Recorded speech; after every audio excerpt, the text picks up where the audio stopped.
Un saludo muy especial para los asistentes a esta charla. Quiero agradecer de manera muy especial a la doctora Miriam de la Osa por invitarme a participar en este magno evento. Y bueno, me siento muy complacida y honrada por estar acá con ustedes. Mi charla será sobre sesgos de género en la psiquiatría, un tema de actualidad de la perspectiva de género. La agenda incluye introducción, aspectos conceptuales, sesgos de género en la investigación y en la práctica psiquiátrica, conclusiones y finalmente la bibliografía. Las mujeres tienen una mayor esperanza de vida, pero tienen mayores prevalencias de problemas de salud mental durante todo el ciclo vital y en todos los grupos sociales. Y existe un efecto multiplicativo debido a la acumulación de experiencias de desigualdad durante el ciclo de vida de las mujeres. Ellas registran mayor frecuencia de visitas en la atención primaria y a su vez el consumo de psicofármacos prescritos también es mucho mayor entre las mujeres que entre los hombres. Ahora miraremos si es neutral la medicina.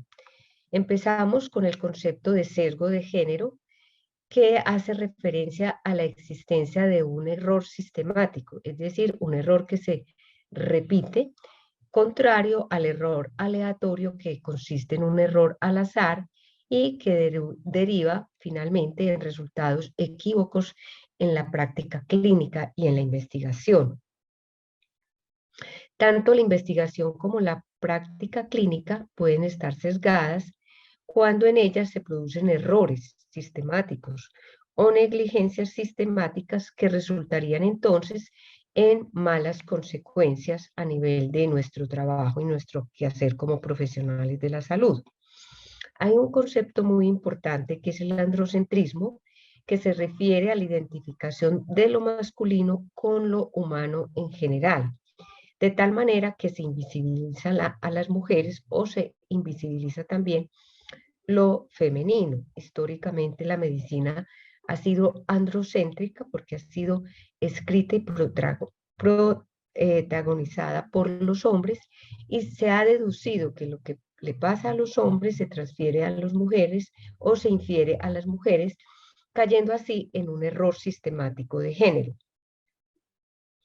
La perspectiva de género es otro concepto muy importante, ya que es una herramienta conceptual que muestra que las diferencias entre mujeres y hombres se dan no solo por su determinación biológica, es decir, por su sexo, sino también por las diferencias culturales que han sido asignadas a los seres humanos, a los hombres y a las mujeres, o a lo femenino y a lo masculino. Recordemos que el género es una construcción social y por lo tanto está influenciado por el medio ambiente y asigna al sexo masculino y al sexo femenino diferentes roles dependiendo de la cultura y del entorno.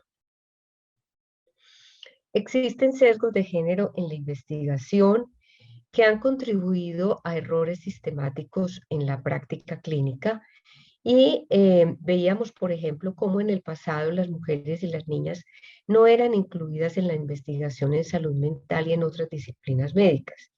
Posteriormente fueron incluidas las mujeres, pero cuando se incluían en las investigaciones no se iba a la formulación de una hipótesis antes de hacer la investigación, con el ánimo de discriminar lo que le pasaba a los hombres y a las mujeres.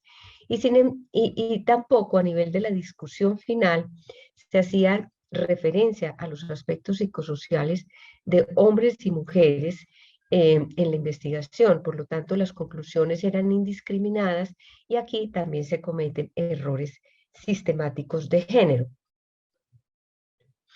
Entonces, es muy importante comprender las contribuciones del sexo biológico porque hay aspectos que tienen que ver con lo biológico que le ocurre a las mujeres y le ocurre a los hombres de manera diferente, que están condicionados por la biología, como son los aspectos hormonales, el dimorfismo sexual cerebral y también los roles asignados a los sexos, a lo que se considera femenino y masculino, que de alguna manera también va a influir en la etiopatogenia de la enfermedad, de la psicopatología, y, y nos lleva a concluir que, y sabemos también, que las enfermedades son multifactoriales y que también es muy importante comprender las similitudes y las diferencias de sexo y género entre las culturas, porque entre las culturas hay diferencias, tanto en los roles y también como el ambiente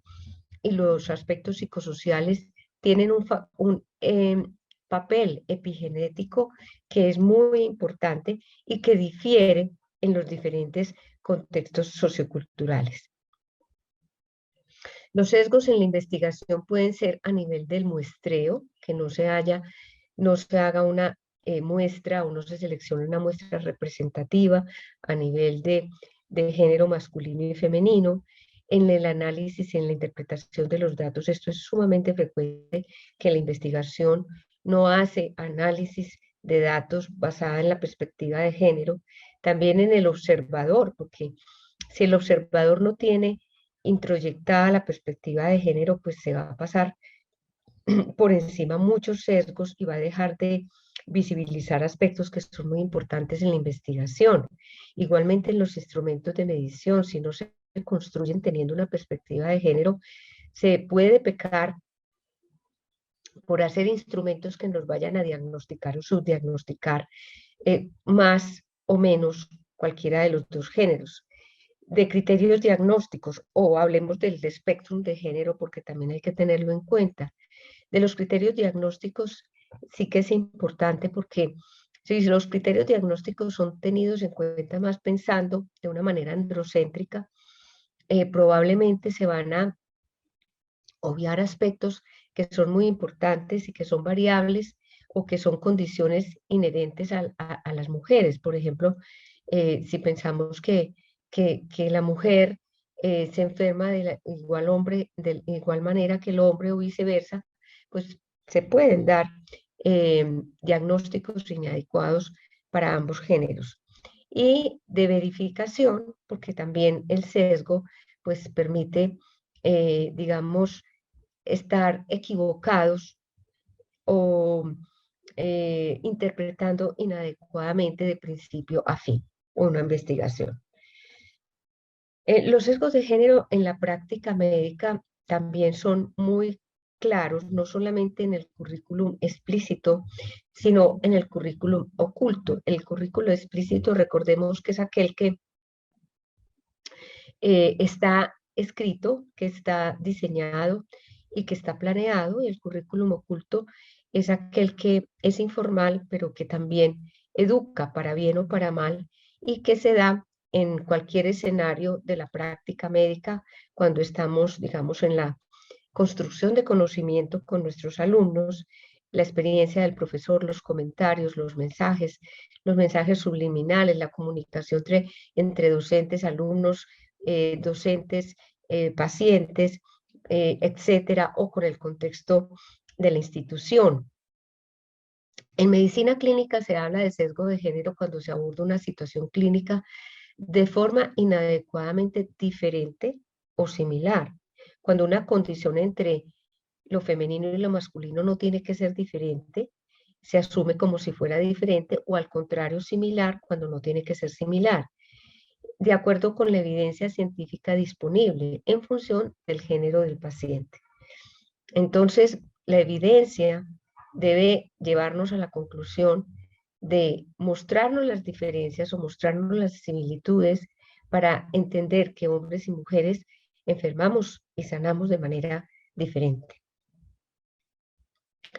La práctica médica sesgada por el género es profundamente contraria a los principios de la medicina basada en la evidencia, puesto que la práctica médica basada en sesgada está basada en creencias, en lo que pensamos que puede ser, o sea, está muy contaminada por la cultura. Y entonces nos lleva a hacer falsas afirmaciones en cuanto a cómo enfermamos y a cómo sanamos los hombres y las mujeres. Ejemplos de esto es, por ejemplo, subdiagnosticar la depresión en los hombres y llamarle burnout o estrés, porque la creencia social es que los hombres no se enferman de depresión porque son muy fuertes y son muy valientes, y a los hombres generalmente no se les permite expresar que están deprimidos o que están sintiéndose mal, o inclusive expresar sentimientos o llorar. O en el caso de los estereotipos de género que conducen a una deslegitimación de los síntomas somáticos en las mujeres, llamándolas histéricas y produciendo un subdiagnóstico o un diagnóstico tardío. Recordemos que la somatización acompaña más la patología, la psicopatología de las mujeres que de los hombres. Y entonces un clínico debe pensar que muchas veces la sintomatología somática puede ser un síntoma clínico de una depresión y no necesariamente una mal llamada hipocondriasis o ganas de molestar al médico o buscar servicios de salud de una manera irracional. El sesgo de género tiene más probabilidades de perjudicar a las pacientes mujeres, desafortunadamente, porque hay un mecanismo de desconocimiento y esto nos lleva de nuevo al androcentrismo.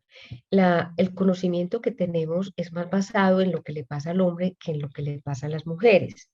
Entonces, si no nos ajustamos a los cánones de enfermar de los hombres o a los criterios diagnósticos diseñados para los hombres, vamos a ignorar sintomatología de las mujeres y por lo tanto vamos a llegar a diagnósticos más tardíos o a no diagnosticar o a diagnósticos erráticos. Sin embargo, esto no excluye la posibilidad en los pacientes varones, porque bien sea que ellos también pueden ser afectados directamente o indirectamente. Indirectamente en el caso cuando una mujer embarazada es diagnosticada más tardíamente por enfermedad mental, sabemos que los fetos masculinos responden más negativamente a la enfermedad mental de la madre que los fetos femeninos. Los sesgos de género en la clínica se clasifican de acuerdo a la relación médico-paciente en el trato humano. Puede haber diferencias en el trato humano desde las mujeres y los hombres médicos o desde los pacientes femeninos o masculinos en la forma de abordar o de ver al médico. La credibilidad en los síntomas suelen diagnosticarse o subdiagnosticarse más las mujeres que los hombres en varias patologías psiquiátricas. En el proceso diagnóstico, en la latencia, para consultar suelen demorarse más las mujeres para consultar por situaciones graves que los hombres. Los hombres cuando consultan por consultan generalmente por situaciones que requieren atención especializada y las mujeres consultan más atención primaria para prevención. En el caso, por ejemplo, de la angina de pecho, suelen recibir más cantidad de pruebas diagnósticas los hombres que las mujeres, perdón, y las mujeres suelen morirse más por enfermedad cardiovascular en la posmenopausia que los hombres por ser diagnosticadas más como enfermedad ansiosa. A nivel del tratamiento, la latencia hasta el inicio del tratamiento puede pasar, por ejemplo, en hombres y mujeres, aunque suele ser más en las mujeres, digamos, en la enfermedad afectiva bipolar, hay una diferencia de 3.6 años de diagnóstico de trastorno bipolar en las mujeres más tardío que en los hombres. El tratamiento utilizado también es importante tener en cuenta la farmacodinamia y la farmacocinética, porque hombres y mujeres pueden responder de una manera diferente y el entorno psicosocial también influye. Las dosis y pautas de tratamiento de acuerdo al sexo y al género y la validación de los efectos adversos o las quejas en las mujeres y en los hombres. También en el seguimiento hay diferencias en la estimación del riesgo y la necesidad de prevención y seguimiento, qué tanto se invierte en los hombres y en las mujeres, la cantidad y agresividad de procedimientos preventivos utilizados y en la frecuencia de las visitas de seguimiento. Los sesgos de género en la prescripción de psicofármacos son bien importantes y sabemos que hay más prescripción de psicofármacos en las mujeres que en los hombres. Y algunas de las razones que se han dado es que en las mujeres el consumo de psicofármacos está asociado con situaciones económicas y sociales de estas. Y se habla de la medicalización del malestar. O sea, con mucha facilidad se interpreta el malestar de las mujeres como patológico. Otros que tienen que ver con el cumplimiento de los roles femeninos tradicionales como el ser cuidadoras. El 80% de las cuidadoras en el mundo son mujeres y es una población con muchísima enfermedad, eh, que podría ser prevenido si se atendiera adecuadamente, pero se medicaliza y se trata. Y a su vez las cuidadoras eh, también medicalizan más de la cuenta a sus enfermos o sedan a sus pacientes, como se ha visto ya en varios estudios, para disminuir la carga laboral, entre comillas. La forma de afrontamiento y evaluación de los conflictos aprendidos en la socialización de género es un aspecto muy importante porque todo esto hace parte de un aprendizaje. Y siempre a la mujer se le ha considerado pues un ser más frágil y más débil. Entonces este concepto hay que revertirlo y más bien darle herramientas de afrontamiento y evaluar los conflictos de una manera menos emocional y asistirlos de una manera más racional. Por otro lado, tenemos los problemas del personal médico y el personal de salud que actúa bajo presión de tiempo, que no tienen la suficiente disponibilidad de tiempo para evaluar adecuadamente a las mujeres, las falsas creencias y los estereotipos de género, la falta de entrenamiento en el abordaje y en la entrevista, y por lo tanto las competencias del médico que no han sido bien desarrolladas en este sentido. Tenemos como otro ejemplo los sesgos de género en la enfermedad cardiovascular, ya que tanto hombres como mujeres tienen enfermedad cardiovascular. Pero hay un error muy común y es pensar que los hombres y las mujeres tienen los mismos factores de riesgos, que tienen la misma presentación clínica y por lo tanto se les da un tratamiento similar y que se espera que tengan unos resultados clínicos equivalentes, lo cual no es verdad. Las mujeres se enferman a nivel cardiovascular de una manera más tardía que los hombres, pero de una manera muy mortal, tienen diferentes factores de riesgo y por lo tanto tienen otras indicaciones en el tratamiento que ameritan ser evaluadas en las recomendaciones y en el seguimiento. En la práctica se observan diferencias entre hombres y mujeres para cada uno de estos puntos, a nivel cromosómico y también a nivel del género. Es importante tener en cuenta en las recomendaciones que se le dan a las mujeres y a los hombres el estilo de vida saludable. Los hombres no tienen los mismos riesgos que las mujeres y viceversa. Y esto tiene que ver con los roles asignados.